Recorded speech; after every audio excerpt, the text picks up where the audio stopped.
আসসালামু আলাইকুম, কেমন আছেন আপনারা সবাই? আশা করি সবাই ভালো আছেন। যে যেখান থেকে আমার ভিডিও দেখছেন সবাই ভিডিওটা দেখে লাইক করবেন, সাবস্ক্রাইব করবেন। আসলে কবুতর ঘর পরিষ্কার কতদিন পর পর করতে হয় বা করার সঠিক নিয়ম।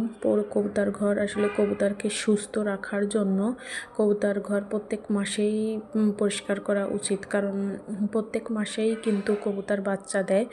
যারা অনেক কবুতর বসে তাদের পায়ের ঘর বেশি নোংরা হয়, আর যারা অল্প বসে তাদের ঘরও নোংরা হয়। তারপরেও কবুতরকে সুস্থ রাখার জন্য প্রত্যেক মাসে মাসে কবুতরের ঘর পরিষ্কার করা উচিত। দেখেন, আগে আমরা বারান্দাটা পরিষ্কার করে নিচ্ছি, কারণ ওই খোপের ভিতর পরিষ্কার করতে গেলে ওই বারান্দার থেকে হাতে পায়খানা জড়াবে, যার কারণে আগে বারান্দাটা পরিষ্কার করে নিয়ে সামনের অংশটা পরিষ্কার করে নিয়ে তারপর আমরা ভিতরে পরিষ্কার করব। কবুতর আসলে প্রত্যেক মাসে বাচ্চা দেয়। সব অনেক কবুতর পুষলে সব কবুতর একসাথে বাচ্চা দেয় না, কিছু কবুতর আগে দেয়, কয়েকদিনকে রাখবাস হয়, তারপরেও কবুতর ঘর পরিষ্কার করা উচিত। অনেকে বলে যে ডিম থাকতে কবুতর ঘর পরিষ্কার করা উচিত না, কারণ ডিম সবসময় থাকবে, কম বেশি থাকবেই। ডিম পরিষ্কার এইভাবেই করতে হয় সাবধানতার সাথে, কারণ ওই আপনার কবুতর যখন বাচ্চা ফুটবে তখন কবুতরকে খাওয়াবে, কবুতর পায়খানা করবে, বাচ্চা খাবার পড়বে, যার কারণে ওই খাবারগুলো পচে গন্ধ হবে, ওইখানে পোকা হয়।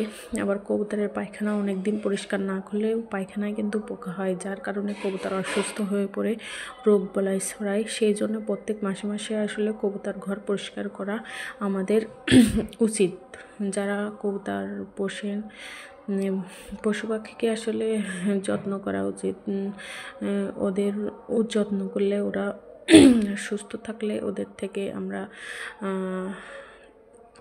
যা আশা করব তাই আল্লাহ আমাদের দেবে। দেখেন, প্রত্যেকটা ঘরেই বাচ্চা ছিল, যার কারণে কবুতর ঘর পরিষ্কার করা হচ্ছে। অনেক পায়খানা জমছে, প্রত্যেক মাসে মাসেই চেষ্টা করি পরিষ্কার করার, তারপরেও কোন মাসে হয়ে ওঠে না ব্যস্ততার কারণে, তারপরেও চেষ্টা করতেই হবে আমাদের। দেখেন, কবুতর ভয় পাচ্ছে, তার কারণে ঢালার উপর উঠছে, কারণ শব্দ হচ্ছে, পরিষ্কার করা হচ্ছে অনেক সময় ঘুরে, যার কারণে কবুতর উপরে উঠছে। আর খুন্তা দিয়েও পরিষ্কার করেন, পায়খানা অনেক শক্ত হয়ে গেছে কিছু কিছু ঘরে, আর অল্প অল্প ফাঁকা থাকে,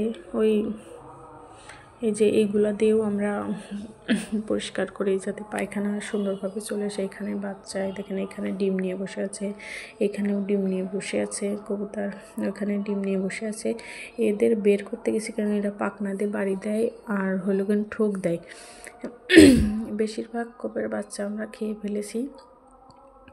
এই প্লেটগুলো আমরা ব্যবহার করি, কারণ কবুতর যাতে ভালো থাকে, প্লেটের উপর থাকলে একটা নিরাপদ থাকে।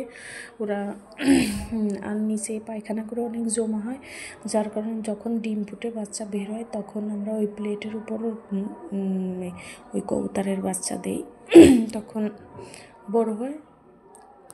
দেখেন, প্লেটের উপর কত পায়খানা ভরে রাখে। সবগুলো ঘরে আমরা এই খোপে আপনার প্লেট দিয়ে দিয়ে রাখি।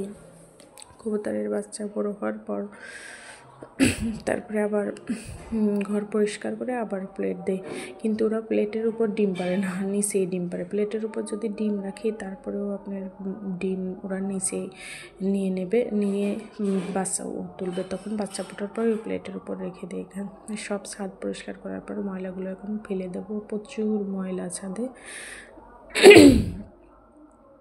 হয়েছে। এখন সব পরিষ্কার করে, তার সামনেও রোজা আসতেছে, যার কারণে দ্রুত সব পরিষ্কার করে, এত সময় পাবো না, ব্যস্ততা, সবাই মিলে পরিষ্কার করি। এইভাবে কবুতরের ঘর দেখেন কত সুন্দর। এইভাবে কবুতরও সুস্থ থাকবে, রোগবালাই হবে না। ওদের নিরাপত্তার জন্য আমাদের একটুকু কষ্ট করতে হবে। আপনারা প্রত্যেক মাসেই চেষ্টা করবেন কবুতরের ঘর পরিষ্কার করতে, যাতে কবুতর সুস্থ থাকে। বিশেষ করে কবুতরের ঠান্ডা বেশি লাগে, আবার রানী খেতেও হয়। কবুতরের রোগবালাই একটু কমই হয়। আমাদের আল্লাহর রহমতে সব ভালো থাকে।